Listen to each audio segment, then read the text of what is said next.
Let's finish section 10.1. Example 5. Sketch the curve with parametric equations x equals sine t and y equals sine squared t. I'm going to immediately try to graph this by eliminating the parameter t. I notice that y equals the quantity sine t and quantity squared. But we know from the parametric equation for x that x is equal to sine t. So that gives us y equals x squared after substitution. Now we want to figure out what happens as t varies. So let's start with t equal to 0. If t is 0, we have the coordinate pair 0, 0 by plugging into sine and sine squared t. If t is equal to pi over 2, we have sine of pi over 2, which is 1, sine squared of pi over 2, which is also 1. If t is equal to pi, we have sine of pi, which is 0, sine squared of pi, which is also 0. If t is equal to 3 pi over 2, we have sine of 3 pi over 2, which is negative 1. Sine squared of 3 pi over 2 will be positive 1. And then if t is 2 pi, we will have the point 0, 0 again. So this particular graph, I'm going to draw my x and y axis. Okay. We can say we start at the point 0, 0. Okay. X equals y squared tells us this is a parabola. So we will increase up to the point 1, 1. And let me go ahead and draw an arrow to show we're increasing up to this point. Then we will decrease back down to the point 0, 0. I drew that arrow underneath the curve that I had previously drawn. Then from 0, 0, we will increase back up to the point negative 1, 1. Then we will decrease from negative 1, 1 back down to 0. And this pattern would keep going as t continually increased. We would go up to the point 1, 1, back down to 0, 0, back up to negative 1, 1, back down to 0, 0. Let's try exercise number 12 from your text. X equals 1/2 cosine theta, y equals 2 sine theta, 0 less than or equal to theta less than or equal to pi. Eliminate the parameter to find a Cartesian equation of the curve. B. Sketch the curve and indicate with an arrow the direction in which the curve is traced as the parameter increases.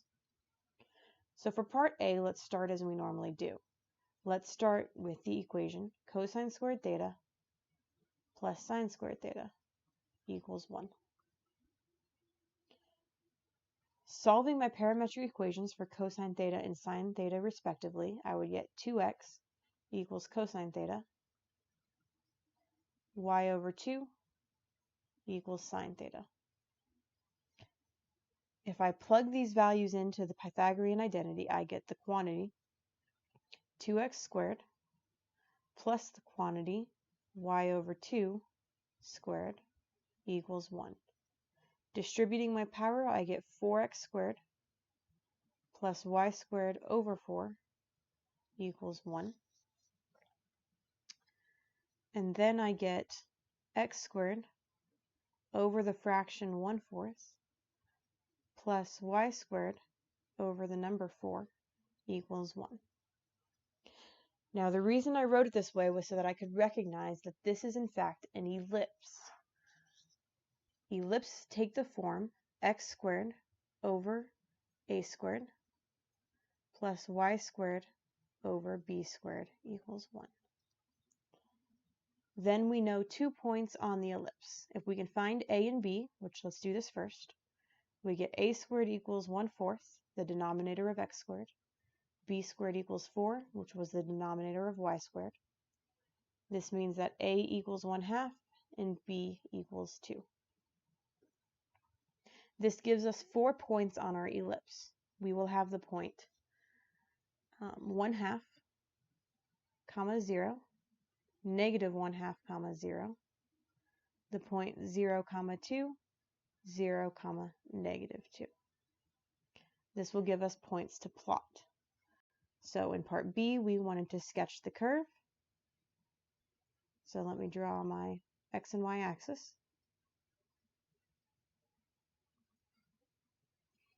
I'm going to plot the point 1/2, 0, and -1/2, 0.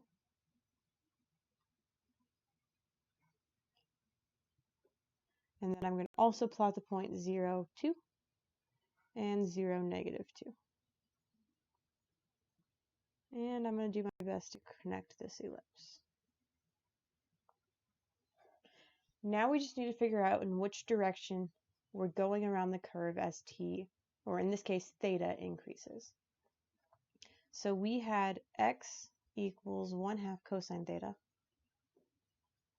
y equals 2 sine theta.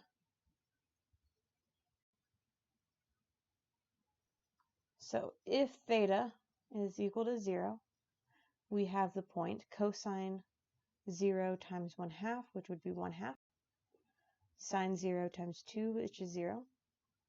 If theta equals pi over 2, cosine of pi over 2 is 0, sine pi over 2 is 1, 1 times 2 is 2.